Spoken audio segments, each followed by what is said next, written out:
বইয়া বইয়া মোবাইল টিপো টিপো, বইয়া বইয়া নারী দেখো। একদিন যখন বেঈমান গর্দানে ছুরি রাখবে, সেদিন বুঝবা আল্লাহ কি জিনিস, আল্লাহ কি জিনিস। এজন্য মরলে যদি ঈমানের সাথে মরতে পারি, সেজদা দিয়ে মরতে পারি, আল্লাহর গোলামি করে মরতে পারি, তো এই জীবন যদি চলেও যায়, রক্তে যদি জমিন ভেসেও যায়, কোনো অসুবিধা নাই। ঠিক কিনা বলেন না কেন? মরণ যখন শহীদে মরণ, খালাস, কোনো সমস্যা নাই। ঈমানের মৃত্যু ব্যর্থ না, শহীদের মৃত্যু ব্যর্থ না। কিন্তু যদি নাফরমানির মৃত্যু হয়,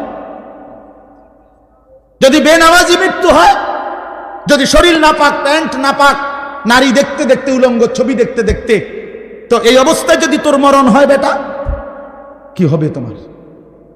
কি হবে বাবা? এজন্য দয়া করে আখিরাতের জন্য প্রস্তুতি নাও।